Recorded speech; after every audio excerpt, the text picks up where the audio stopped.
I have one comment over what you said. No, let's hold the comment, let's have the question because there's one more question.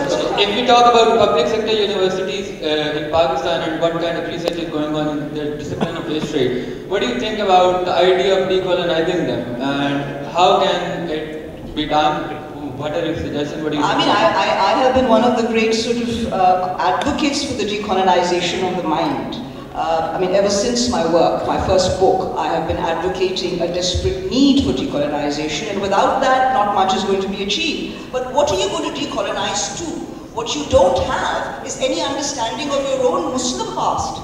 You don't have the capacity to understand it because you don't have Farsi, you don't have Arabic, you have nothing.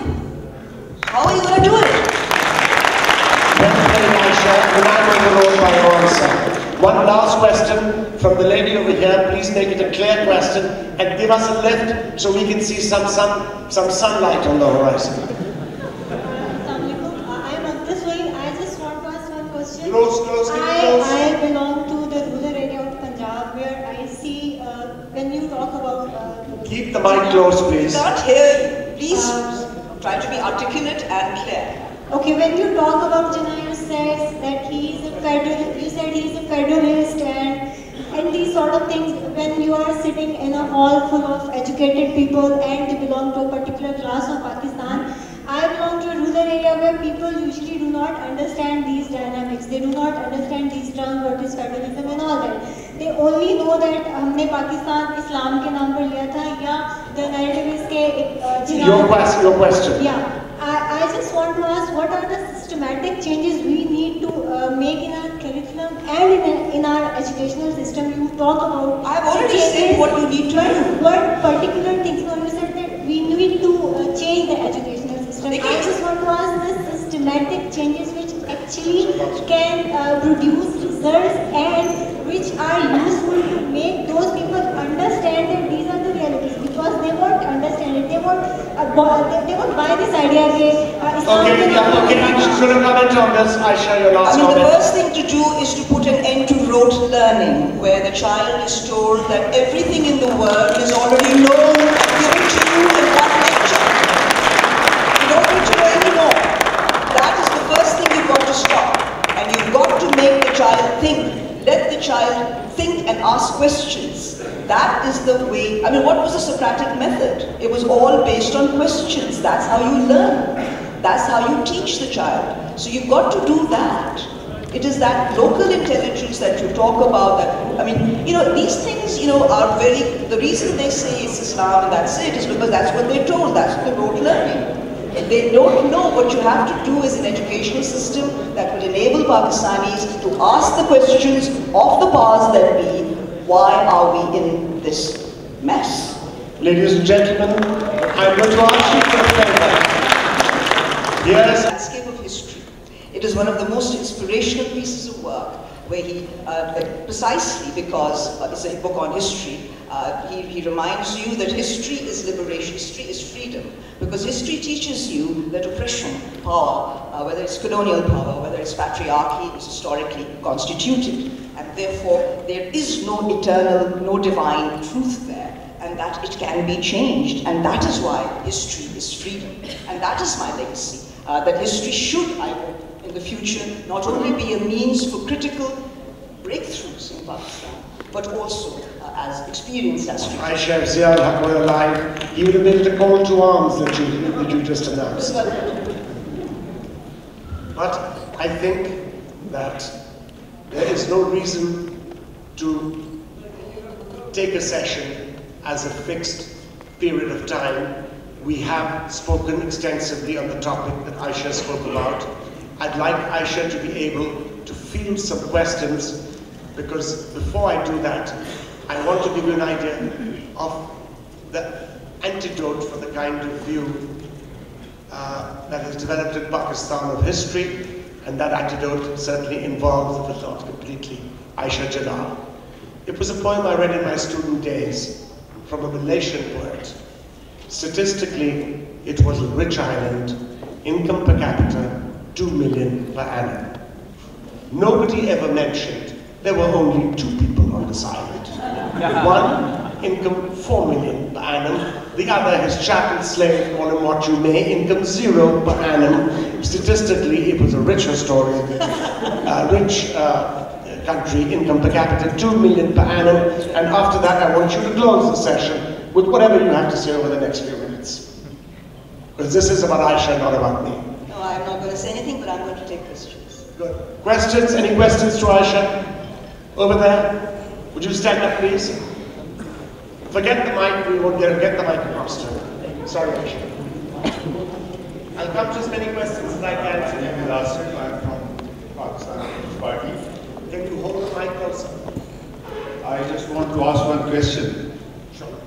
Jinnah was supposed to be, and he is liberal, he was liberal, modern, secular, constitutionalist, and his historical speech which you mentioned, but your newspaper didn't publish it at that time also. But absolutely, that's what silences are. It was banned by the PID under the advice from the militablishment, as they call it today. Let me complete my question. But there are other 4, 5, 6 speeches where Jinnah talked about Islam, about religion, about very conservative things. He nominated in his federal cabinet few minority ministers, but in Punjab where there was bloodshed and a lot of people were being killed, not a single minority minister was appointed here. So what do you think still, that Jinnah was genuine, secular? Was he wavering, vacillating, shaky? I just want to ask this. I'm given this question periodically, and this is a question that's very familiar to me. I will say to you that you look at those specific references to Islam, as you put it, which are conservative, and when you contextualize them properly, you see that they are entirely compatible with Muhammad Ali Jinnah's broader vision. I mean, if the debate is about Jinnah's genuineness about Islam or what you call secularism, I don't want to use that word, but Jinnah's notion about whether Pakistan needs to be an Islamic theocratic state or a progressive modern state, I don't think that there is any debate on that. So why nitpick? To what purpose are you nitpicking? Are you trying to make an argument for the ideological lobby? There is, not with Jinnah. You can make your argument, we don't need to invoke Jinnah. Leave him alone. I mean, you have Zia's Pakistan, and it's okay. But why do you invoke Jinnah? What is the debate there? What is the historiographical benefit of this debate? Next question. Over there, Shahida. Shahida. The mic there, the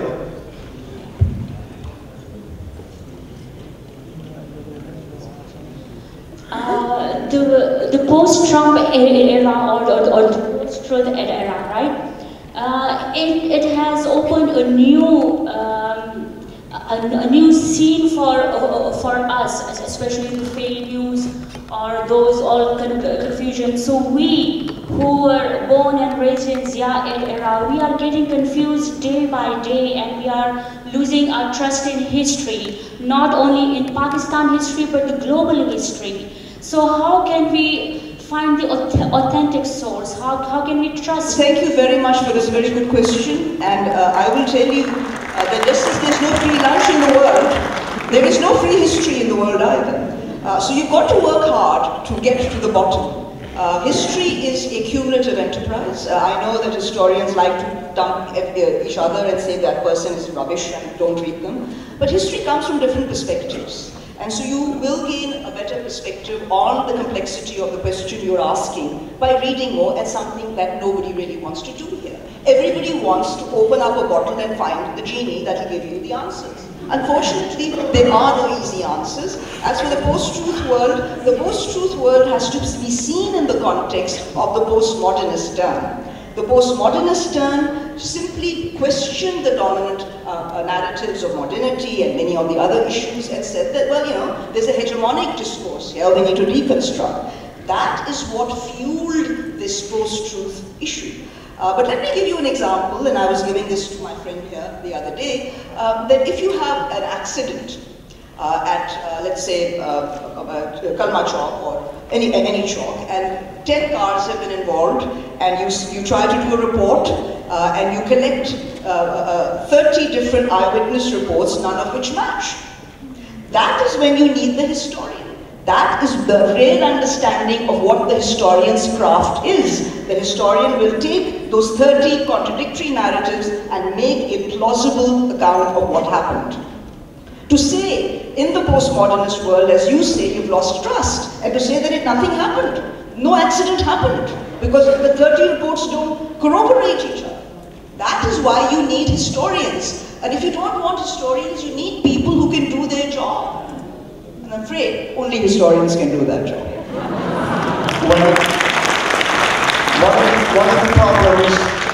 Well, one of the solutions to problems is that when we look for historians 30, 40, 50 years from now, of the last 20, 30, 40 years in Pakistan, then apart from the Ayesha Jalals, we will have not historians, but primary works in newspapers, in magazines, by people like Rahman, who's sitting up here, and whose works have constituted a valuable guide to people for what is happening in Pakistan.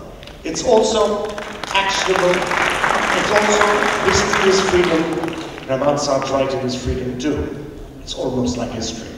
But there was a question over there.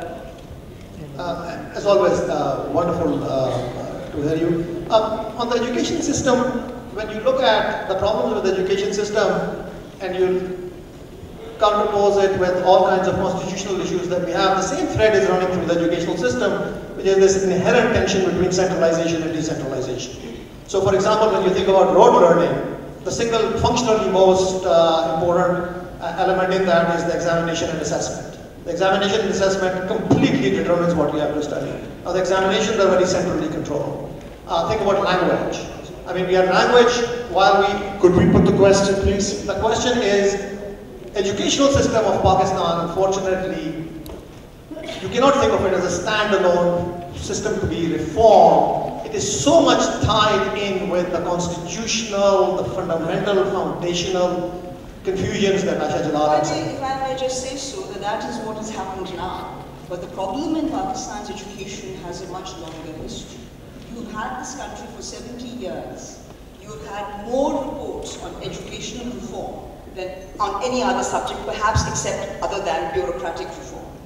But you've done nothing about it. That is the question. The issue is, why not? Was it simply because of constitutional issues? No, it was your elite's decision. You didn't want to educate the people. Because who else will then do the work? Who else would be on the margins to be your dummies and your domestic servants? I'm sorry, this has been a conspiratorial attitude towards education. And we need to address it, otherwise you will be wiped off. There was a time when people believed in the education sector, not because it could deliver the goods, but because it was one of the only things that was thought to possibly be able to deliver the goods. In the 60s, when Faisal came out of jail, he went to the Ayesha Haroon College in Yari and set up a small institution which became a big institution because he believed in the necessity for change. So we haven't always been as ambivalent, and major figures have not always been so ambivalent about education. Part of the neglect of education is because we people sitting here in this auditorium today accept and sponsor that kind of neglect.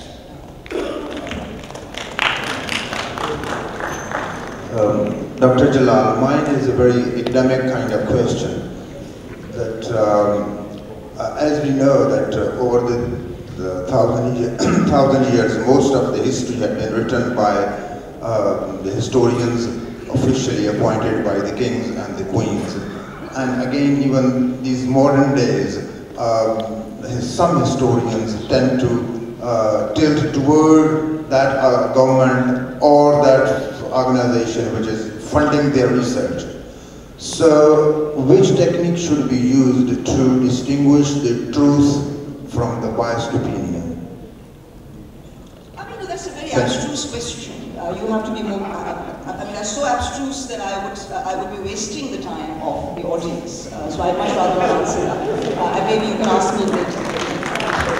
I'm going to take two more questions now. Over there, the gentleman over there. Please make it brief because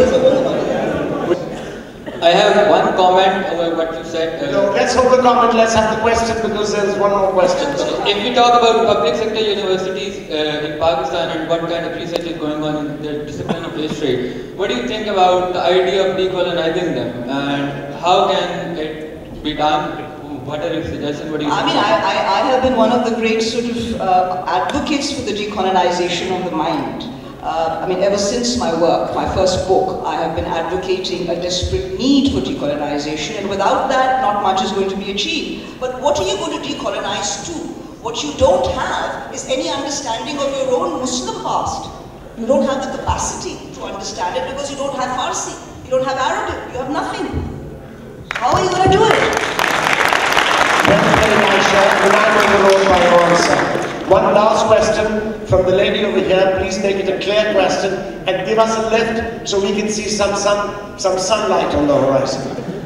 I am on this way. I just want to ask one question. Close. I belong to the rural area of Punjab where I see when you talk about... Keep the mic close, please. I can't hear you. Please try to be articulate and clear. Okay, when you talk about Jinnah, you said that he is a federalist and these sort of things. When you are sitting in a hall full of educated people and they belong to a particular class of Pakistan, I belong to a rural area where people usually do not understand these dynamics. They do not understand these terms, what is federalism and all that.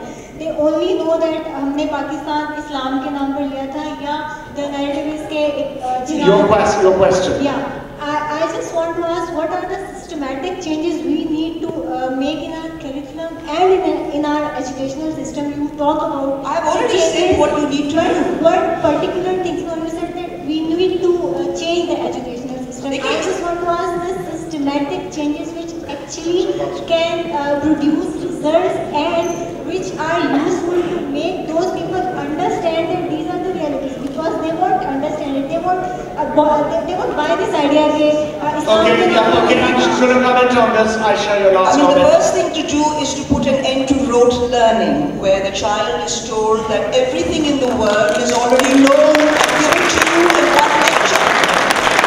You don't need to know anymore. That is the first thing you've got to stop. And you've got to make the child think. Let the child think and ask questions. That is the way. What was the Socratic method? It was all based on questions. That's how you learn.